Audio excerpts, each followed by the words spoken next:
வணக்கம் நம்ம நமஸ்கார். Welcome to NT talks. இன்னைக்கு நம்ம என்டி டாக்ஸில் என்ன வீடியோ பார்க்க போகிறோம் அப்படின்னு சொன்னால், நம்ம ஆன்மீகத்தினுடைய அடிப்படை ஒரு சில விஷயங்களை பார்க்க போகிறோம். அதாவது நம்மளுடைய விழிப்பு நிலைன்னு சொல்கிறோம் பார்த்தீங்களா, கான்ஷியஸ்னஸ். அதனுடைய படிநிலைகள் என்னென்ன அப்படிங்கிறத பார்க்க போகிறோம். கூடவே உடலில் உயிர் எங்கே தங்கி இருக்குது அப்படின்னும், உயிரினுடைய தன்மை என்ன அப்படிங்கிறதையும் பார்க்க போகிறோம். கூடவே ஏன் இவ்வளவு மதங்களும் மார்க்கங்களும் இருக்குது அப்படிங்கிறதெல்லாம் பார்க்க போகிறோம். இது யார் கேட்டா அப்படின்னு சொன்னால், நம்மளுடைய என்டி டாக்ஸில் கம்யூனிட்டி போஸ்ட்டில் கொஞ்ச நாள் முன்னாடியே ஒரு கேள்வி கேட்டிருந்தேன். என்ன டாபிக்ஸ் போடணும் அப்படின்னு சொல்லி சஜஸ்ட் பண்ணுங்க அப்படின்னு சொல்லி, அதில் ஸ்டெஃபனான்னு ஒருத்தங்க கேட்ட கேள்விகள் தான் இது. கூடவே 96 தத்துவங்களை பற்றியும் கேட்டிருக்காங்க. அதை தனிப்பட்ட இன்னொரு வீடியோவில் பார்க்கலாம். எஸ். ஸோ வீடியோக்குள்ளே போகிறதுக்கு முன்னாடி இன்னொரு விஷயத்தையும் சொல்கிறேன். உங்ககிட்ட ஏதாவது ஓலைச்சுவடிகள் இருக்குது அப்படின்னு சொன்னால், அதை எனக்கு அனுப்பி வைங்க. ஒரு பிரதி எடுத்துட்டு நான் உங்களுக்கு பத்திரமா அப்படியே உங்களுக்கு நான் திருப்பி அனுப்பிச்சிடுறேன். அப்படி ஒருவேளை யாராவது கிட்ட ஏதாவது ஓலைச்சுவடி இருக்கும் பட்சத்தில் நம்மளுடைய மெயிலுக்கோ இல்லை இன்ஸ்டாகிராம்லேயோ எனக்கு டிஎம் பண்ணுங்கள். நான் எங்கே அனுப்பணும், எப்படி அனுப்பணும், அதற்கு உண்டான தகவல் அந்த டீட்டெயில்ஸ் எல்லாமே நான் உங்களுக்கு தரேன். ஸோ அந்த ஓலைச்சுவடிகள் எதுவும் மக்கி போகாமல் அது பார்த்து கொஞ்சம், அதாவது நீங்கள் அனுப்பும் பொழுது மடிஞ்சு உடஞ்செல்லாம் போகாமல் கொஞ்சம் அந்த பபிள் ரேப்பெல்லாம் போட்டு கொஞ்சம் துணியெல்லாம் போட்டு நல்லா சேஃபாக ஒரு பாக்ஸில் வச்சு அனுப்புகிற மாதிரி பாருங்கள். நானும் அதே போல் சேஃபாக உங்களுக்கு திருப்பி தந்துடுவேன். தராமல் இருக்க மாட்டேன், சத்தியம். ஸோ அதனால் நீங்கள் அனுப்புறது உங்களுக்கு திருப்பி வந்துடும். நான் பிரதி எடுத்த உடனே எவ்வளவு சீக்கிரம் முடியுமோ அவ்வளோ சீக்கிரம் நான் உங்களுக்கு திருப்பி தந்துடுறேன். ஸோ அதில் நான் உறுதியான வாக்கு தரேன். ஸோ அந்த கவலையோ பயமோ உங்களுக்கு வேண்டாம். அப்படி ஓலைச்சுவடிகள் இருக்கும் பட்சத்தில் என்னை தொடர்பு கொள்ளுங்கள். So right. ஸோ நம்ம இன்றைக்கி வீடியோக்குள்ளே போகலாம். States of consciousness. அவங்க முதல்ல என்ன கேட்குறாங்கன்னா, தூங்காமல் தூங்குவது, சாகாமல் சாகுவது, இந்த வாக்கியங்களுக்கு என்ன அர்த்தம் அப்படிங்கிறத அவர்களுடைய கேள்வி. சரிங்களா? இந்த கேள்விக்கு அர்த்தம் பார்க்கும்பொழுது நம்மளுடைய விழிப்பு நிலை அப்படின்னு சொல்லக்கூடியதில் இருக்கக்கூடிய படிநிலைகள் என்னென்ன அப்படிங்கிறத நம்ம முதல்ல புரிஞ்சுக்கணும். நம்மளுக்கு 5 நிலைகள் இருக்குது அப்படின்னு சொல்லி ஆன்மீகம் சொல்லுது. திருமந்திரத்தில் எடுத்து பார்த்தீங்கனாலுமே அந்த 5 நிலைகள் பற்றி அதில் இருக்குது. உண்மையாலுமே இப்படி 5 நிலைகள் இருக்கா அப்படின்னு கேட்டால் இல்லை. புரிதலுக்காக நம்மளுடைய அந்த உன்னதமான ஒரு நிலை அப்படின்னு சொல்லக்கூடிய இறைவனை சென்றடையக்கூடிய அந்த ஒரு இடம்னு போகும் பார்த்தீங்களா, அங்கே போயிட்டோம்னா எல்லாம் சமமாக தெரியும். ஸோ அந்த இடத்துல இருந்து பார்க்கும்போது இந்த மாதிரி படிநிலைகள்லாம் கிடையாது. ஆனால் அந்த ட்ராவல் ஆகும்பொழுது நம்மளுடைய விழிப்பு நிலையில் சின்ன சின்ன மாறுதல்கள் வந்துட்டு இருக்கு பார்த்தீங்களா. அப்போ நம்ம எந்த இடத்துல இருக்கோம் அப்படிங்கிறத நம்ம புரிஞ்சுக்கிறதுக்காக பெரியவர்கள் இந்த வார்த்தைகள் எல்லாம் கொடுத்து, இந்த இடத்துல இருந்தேனே இதுக்கு இதுதான், அப்போ இதுக்கு அடுத்தது இதுதான், நமக்கு புரியணும்ல, அதற்காக அதை சொல்லப்பட்டது தானே தவிர இந்த மாதிரி உண்மையாலுமே 5 நிலைகள் எல்லாம் உண்மையாலும் கிடையாது. புரிதலுக்காக அப்படி மட்டும் வச்சுக்குவோம். சரிங்களா? சரி. இந்த 5 நிலைகள் பார்த்தீங்க அப்படின்னு சொன்னால், இப்போ நம்ம 2 பேர் இருக்கக்கூடிய நிலை இருக்குல்ல, நான் பேசிகிட்டு இருக்கேன், நீங்கள் கவனிச்சுக்கிட்டு இருக்கீங்க. இந்த நிலை இருக்கு இல்லையா, இதுக்கு பேர் சாக்கிரம் அப்படின்னு சொல்லுவாங்க. தமிழில் அதுக்கு பேர் சாக்கிரம் அப்படின்ட்டு. சமஸ்கிருதத்தில் இதுக்கு பேர் ஜக்ரத் அப்படின்னு பேர் இதுக்கு. சரிங்களா? இந்த நிலை பார்த்தீங்க அப்படின்னு சொன்னால் விழிப்பு நிலை. அதான் இப்போ நம்ம 2 பேரும் இருக்கக்கூடிய நிலை, இதற்கு பேர் விழிப்பு நிலை அப்படின்ட்டு. நம்மளுடைய சராசரி எல்லா வேலைகளும் இருக்கும். உடல் வேலை செஞ்சுக்கிட்டு இருக்கும், மனம் வேலை செஞ்சுக்கிட்டு இருக்கும், டேட்டா உள்ளே ரிசீவ் பண்ணுறதும் ப்ராசஸ் பண்ணுறதும். ஸோ நார்மலான நம்ம டே டு டே ஆக்டிவிட்டீஸில் இருக்கக்கூடிய இந்த விழிப்பு நிலை, இதற்கு பேர் தான் சாக்கிரம் அப்படின்னு அர்த்தம். அதுக்கு பேர் ஜக்ரத் அப்படின்னு சொல்லுவாங்க. சரிங்களா? அடுத்த ஒரு நிலை, தூங்க போயிருப்போம். சரிங்களா? இந்த தூங்க போகும்போது உடல் அமைதியாயிரும், ஆனால் மனம் அமைதியாக இருக்காது. கனவு நிலை அப்படின்னு சொல்கிறோம் பார்த்தீங்களா. தமிழில் இதை சொப்பனம் அப்படின்னு சொல்கிறாங்க, சமஸ்கிருதத்தில் ஸ்வப்னம் அப்படின்னு சொல்கிறாங்க. இதுதான், வேற ஒன்றும் இல்லை, கனவு நிலை. முதல்ல விழிப்பு நிலையில் இருக்கும், அடுத்தது தூங்கணுன்னு அந்த கனவு நிலைக்கு போகிறோம். இப்போ முதல்ல மனமும் வேலை செஞ்சுது, உடலும் வேலை செஞ்சுது. 2வது நிலையில் பார்த்தீங்கன்னா உடல் அடங்கிடுச்சு, ஆனால் மனம் மட்டும் வேலை செஞ்சுட்டு அதுதான் நம்மளுடைய கனவுகள் மேலிடக்கூடிய அந்த ஒரு நிலை. இப்போ 3வது இன்னும் போகும்பொழுது ஆழ்ந்த உறக்கம்னு சொல்கிறோம் பாருங்க. அதற்கு பேர் தமிழில் சுழுத்தின்னு பேர், சமஸ்கிருதத்தில் சுஷுப்தின்னு பேர். சரிங்களா? இது என்ன, ஆழ்ந்த உறக்கம். இந்த இடத்துல மனமும் அடங்கிடும், உடலும் வேலை செய்யாது, மனமும் வேலை செய்யாது. இது ஆழ்ந்த உறக்க நிலை அப்படிங்கிறது சுழுத்தி அப்படிம்பாங்க, இல்லாட்டி சமஸ்கிருதத்தில் சுஷுப்தி அப்படிம்பாங்க. இது 3வது நிலை.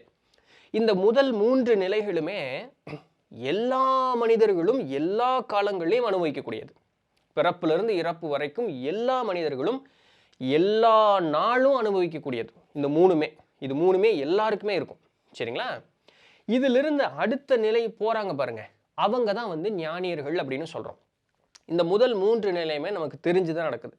இந்த ஆழ்ந்த உறக்கத்துக்கு போவோம், ஆனால் நம்ம ஆழ்ந்த உறக்கத்தில் தான் இருக்கோங்கிறது நமக்கு தெரியாது. கண் விழித்ததற்கு பிறகு தான் நம்ம ஆழ்ந்த உறக்கத்தில் இருக்கோம் அப்படிங்கிறதே தெரியும். சரிங்களா? இது 3வது நிலை, சுழுத்தி அப்படின்னு சொல்கிறோம் பார்த்தீங்களா, அது.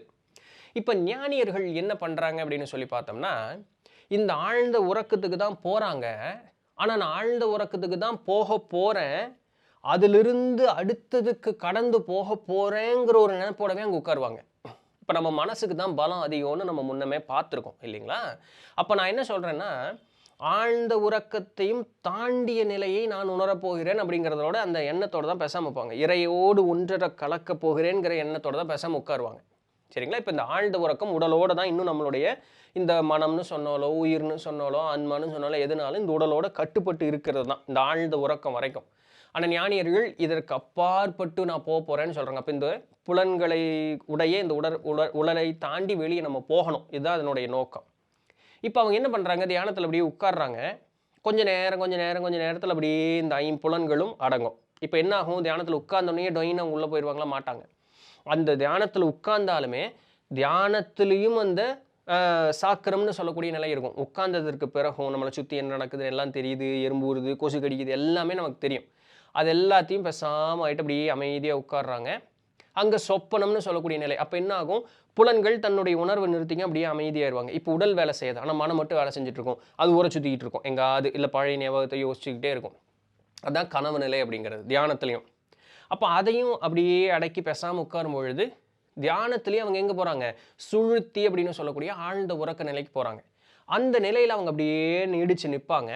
இங்கே நிற்கும் பொழுது என்ன ஆகும்னா, நிசப்தம்னாலும் நிசப்தம், ஏதுமற்ற ஒரு தன்மை. அந்த இடம் வந்து கருமையாக இருக்கும் அப்படிங்கிறாங்க. ஒன்றுமே இருக்காது, அப்படியே பேசாமல் இருக்கும். எதுவுமே இல்லாத அந்த ஒரு தன்மையாக அது இருக்கும். ஒன்றுமே இல்லைனாலும் லிட்டரலாக ஒன்றுமே இல்லை. ஒன்றுமே இல்லை, அது எப்படி விளக்கி சொல்ல முடியும்? ஒன்றுமே இல்லைன்னு தான் திருப்பி சொல்ல முடியும் இல்லைங்களா? ஸோ அந்த மாதிரி இருக்கும். இப்படி இருக்கும் பொழுது என்ன சொல்கிறாங்க, இதை போகர் 7000 நம்ம பார்க்கலாம். போகநாதர் சொல்கிறாரு, அது ஒரு கருமையான இருட்டான ஒரு இடமா இருக்கும். நீ அப்படியே உட்காந்துட்டே இரு, உடல் அசையாமல் மனம் அசையாமல் அப்படியே அமைதியாக நீ உட்காந்துட்டே இருப்ப. அந்த உட்காந்துட்டே இருக்கும் பொழுது தூரத்தில் சின்னதாக அப்படியே ஒரு ஊசி முனை அளவு ஒரு சின்ன ஒளி தெரியும். ஒளி என்ன தெரியுதுன்னு யோசிச்சிடக்கூடாது, நல்லா புரிஞ்சுக்கணும். ஒளி என்ன தெரியுதுன்னு யோசிச்சிடலாம் கூடாது. ஒன்ஸ் யோசனை வந்துருச்சுன்னா நம்ம வந்து ஆழ்ந்த உறக்கத்துலேருந்து மேலே வந்துடுவோம், நல்லா புரிஞ்சுக்கணும். அப்போ அந்த யோசனையெல்லாம் வரக்கூடாது. பேசாமல் அந்த ஒளி தெரியுது அப்படின்னு சொன்னால் மனம் என்றைக்கும் அந்த அமைதியான ஒரு சூழலுக்கு போகாது. மனம் உயர்ந்த ஒரு நிலைக்கு தான் போய்கிட்டு இருக்கும், நல்லா புரிஞ்சுக்கணும். அனலிட்டிக்கல் திங்கிங் அப்படிங்கிறது இந்த மூளையோடது. இந்த அனலிட்டிக்கல் திங்கிங்னு சொல்லி இந்த மூளைக்கு வேலை கொடுத்துட்டீங்க அப்படின்னு சொன்னால் உடல் அசைய ஆரம்பிச்சிடும். இப்படி தான் உடம்பு அசைக்கணும்னு அவசியம் இல்லை. உள்ளுற அவயங்கள் வேலை செஞ்சுட்டு இருக்கு பார்த்தீங்களா, அதுக்கு நீங்கள் கான்சன்ட்ரேஷன் கொடுத்துடக்கூடாது, மூளைக்கு வேலை கொடுத்துடக்கூடாது. ஆனால் மனமானது விழிப்பு நிலையில் இருக்கும், அது ஒரு விரிவடைந்த ஒரு நிலைக்கு போகும். அதை பார்த்தாலுமே பார்க்குறோங்கிற அந்த எண்ணம் நமக்கு வராது, ஆனால் நம்ம பார்த்துக்கிட்டே இருப்போம். அது எப்படிங்க, அது அந்த இடத்துக்கு போனால் புரியும். நான் அதை எப்படி சொல்லி புரிய வைக்கிறது இல்லைங்களா? பார்க்குறோன்னு தெரியும், ஆனால் நான் பார்க்குறேங்கிற உணர்வு இல்லாமல் நம்ம பார்த்துக்கிட்டு இருப்போம். இந்த இடத்திற்கு பேர் தான் தூங்காமல் தூங்கி சுகம் காண்பதுங்கிறாரு. அப்போ அந்த ஊசி முனையளவு தெரியும். அந்த ஊசி முனையை பார்த்துக்கிட்டே இருக்கும்போது அப்படி என்ன ஆகும்னா, அந்த ஊசி முனையளவு இருக்கக்கூடிய வெளிச்சம் பெருசாகி நம்ம பக்கத்தில் வந்துட்டே இருக்கக்கூடிய பெருசாகி ஒரு கட்டத்தில் முழுமையாக நம்மை சூழ்ந்து போயிடும். எப்போ அது முழுமையாக நம்மை சூழ்கிறதோ அப்போ போகநாதர் என்ன சொல்கிறாரு, உள்ளிருந்து அகத்தீசனார் உன் கை கொடுத்து உன்னை மேல் தூக்கி விடுவார் அப்படிங்கிறார். அங்கெங்கேயும் போய் அகத்தியர் உட்காந்துட்டு இருந்தார். அது அகத்தியர் இல்லை, அகத்து ஈசன் உள்ளே இருக்கக்கூடிய ஆன்மா பிரகாசிக்கும் அப்படிங்கிறது தான் அதனுடைய அர்த்தம். சரிங்களா? ஸோ அந்த ஆன்மாவினுடைய உண்மைத்தன்மையை நம்மால் உணர முடியும் அப்படிங்கிறது தான். இதுதான் தூங்காமல் தூங்கி சுகம். இது தூங்குறது தான், ஆனால் தூங்கலை, புரியுதா? இப்போ நம்ம தூங்கணும்னு வச்சுங்க, ஆழ்ந்த உறக்கத்துக்கு போனோன்னா இந்த உணர்வுகள்லாம் நமக்கு ஏற்படாது. ஆனால் ஞானியர்களுக்கு ஏற்படும். அவங்க என்ன மனோநிலையில் உட்கார்ந்தாங்க, ஆன்மாவை உணரணும், இறையை உணரணுங்கிற நினைப்போட தான் அவங்க உட்கார்ந்தாங்க. அவர்களுக்கு இந்த ஒரு நிலை அப்படிங்கிறது வாய்க்கும். இதுதான் தூங்காமல் தூங்கி சுகம் காண்பது அப்படின்னு சொல்லக்கூடியது. இதற்கு பேர் தான் துரிய நிலை அப்படின்னு சொல்லுவாங்க. இந்த இடத்துக்கு போகும்பொழுது எல்லாம் சமமாக தெரியுமா? நான் இது வரைக்கும் அனுபவிச்சதில்லை. எல்லாம் சமமாக தெரியுமா அவர்களுக்கு? இந்த நிலை யார் ஒருவன் எய்துகிறானோ அந்த நொடிப்பொழுதே அவன் ஞானத்தை அடைந்தவனாக ஆகிறான், இல்லை ஞானத்திற்கு பாத்திரப்பட்டவனாக ஆகிறான்ங்கிறாங்க இந்த நிலை எய்தியவர்கள் மட்டும். சரிங்களா? இப்போ இதில் எவ்வளோ காலம் நம்ம வேணுமோ அவ்வளோ காலம் நம்ம நின்றுக்கலாம், நிறைய அற்புதங்கள்லாம் அந்த இடத்துல பார்க்கலாம் அப்படின்னு சொல்கிறாங்க. ஸோ நிறைய விஷயங்கள் அந்த இடத்துல இருக்குது.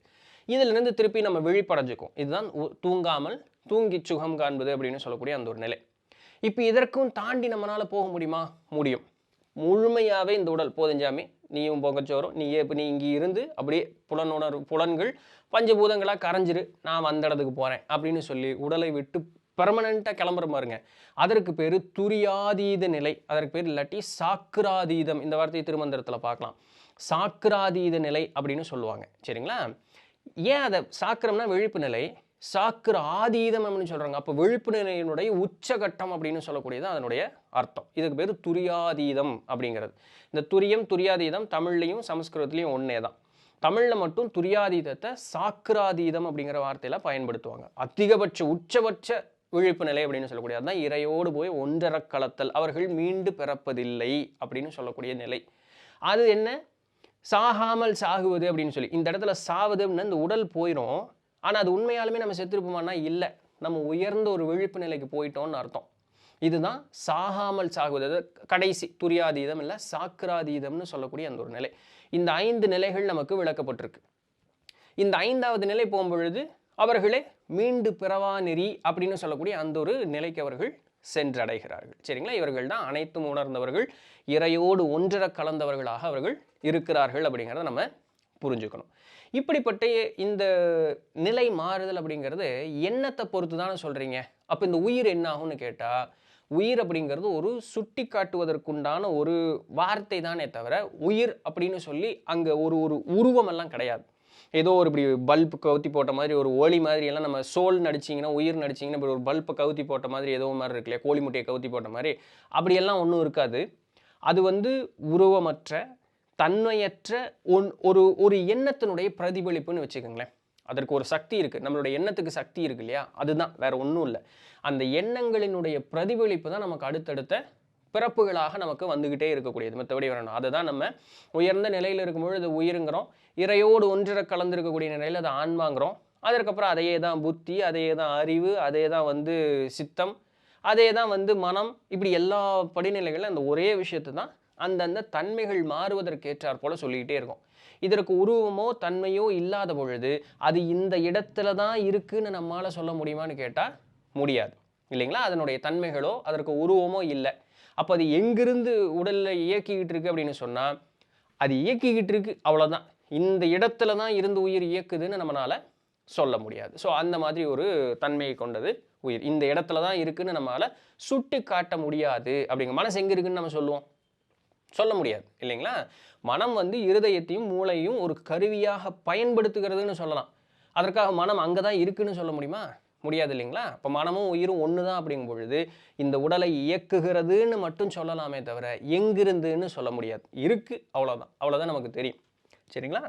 அடுத்தது, ஏன் பல்வேறு மார்க்கங்களும் மதங்களும் உண்டாச்சு அப்படின்னு சொன்னால், எல்லா மார்க்கமும் மதமும் ஒன்றே தான் சொல்லுகிறது.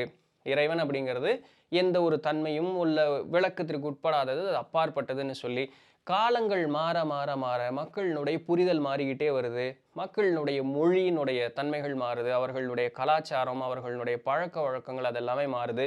மாறுதலுக்கு ஏற்றாற் போல அந்த கலாச்சாரத்திலையும் அந்த மொழியை பேசக்கூடிய அந்த மக்களிடையே தோன்றிய ஒரு ஞானி அந்த மொழியும் அந்த கலாச்சாரத்திற்கும் ஏதுவானது போலவே அந்த ஒரு இறையை விளக்குவதற்குண்டான ஒரு கோட்பாடை கொடுத்துட்டு போறாரு. பின்வரு காலங்களில் அது என்ன ஆகி போயிருது, அவர் சொன்னதனுடைய உண்மைத்தன்மையோ உன்னத நிலையோ விட்டு போட்டு அவர் சொன்ன கோட்பாடை பிடிச்சிக்கிட்டு நமக்கு ஏற்ற மாதிரி அதை வடிவமைச்சுக்கிட்டோம். அதுதான் முக்கியம், நமக்கு ஏற்ற மாதிரி அதை வடிவமைச்சுக்கிட்டோம். எல்லா மதங்கள்லையும் மார்க்கங்களையும் தோன்றிய ஞானியர்கள் ஒன்னையே தான் சொன்னாங்க. பின் வந்த மக்கள் தங்களுக்கு தேவைப்பட்ட மாதிரி அந்த விஷயங்கள் எல்லாத்தையும் மாற்றி வடிவமைச்சுக்கிட்டதுனால நான் தான் பெரிய ஆள், நீ பெரிய ஆள் இல்லை, நான் முன்னாடி வந்தனா நீ பின்னாடி வந்தையாங்கிற ஒரு பேச்சுக்கு ஆட்கொள்ளப்பட்டு இன்றைக்கி நம்ம அடிச்சுக்கிட்டு இருக்கோம் அப்படின்னு ஒரு சூழலுக்கு நம்ம போயிட்டோம்னு பாருங்களேன். இதனால தான் பல மதங்களும் மார்க்கங்களும் இருக்கிற மாதிரி இருக்குது. உண்மையாக அதில் உட்காந்து படித்து பார்த்தோம், அந்த ஞானி என்ன சொன்னாருங்கிறத சொன்னபடியே புரிஞ்சுக்கிறதுக்கு முயற்சி பண்ணோன்னா எல்லாமே ஒரே விஷயத்தை தான் சொல்லியிருப்பாங்க. மலையேறுறோம், மலையை சுற்றி எந்த பகுதியில் வேணாலும் ஏறறான், ஒரு இடத்துலேருந்து ஏறும்பொழுது ஒரு அனுபவம் ஏற்படும். மலையினுடைய முகட்டுக்கு போய் நின்னோம்னா பார்க்குற காட்சி எல்லாம் ஒரே மாதிரி இருக்கும். இது போல தான் மதங்களும் மார்க்கங்களும். அந்த பயணிக்கக்கூடிய பாதை தான் வேறு மாதிரி இருக்கிற மாதிரி தெரியும். மேலே போய் பார்த்தோம்னா எல்லாம் ஒரே மாதிரி தான் இருக்கும். இதுதான். ஸோ அதனால் பல மதங்களும் மார்க்கங்களும் இருக்கான்னு கேட்டால் உண்மையில் அப்படி இல்லை. அது இருக்கிறதாக நம்ம நினச்சிக்கிறதுனால அது அப்படி இருக்குது, மற்றபடி வேறு ஒன்றும் இல்லை. சரிங்களா. ஸோ அடுத்தது 96 தத்துவங்கள் என்பது என்னன்னு கேட்டிருக்காங்க. அது தனிப்பட்ட ஒரு காணொலியிலையோ எனக்கு தெரிஞ்சது ஒரு 2 பார்ட் வீடியோ வரும்னு நினைக்கிறேன். ஸோ அது தனிப்பட்ட ஒரு வீடியோவில் பார்க்கலாம். ஸோ இன்றைக்கு உண்டான செய்திகள் இதெல்லாம் தான். பிடிச்சிருக்கும், இன்ஃபர்மேட்டிவாக இருந்திருக்கும் அப்படின்னு நம்புகிறேன். நாளைக்கு வேறு ஏதாவது ஒரு சுவாரஸ்யமான செய்தியில் சந்திப்போம். அது வரையும் தொடர்ந்து நினைந்திருங்கள். நான் உங்கள் நிலத்தில் தண்டபாணி. நன்றி.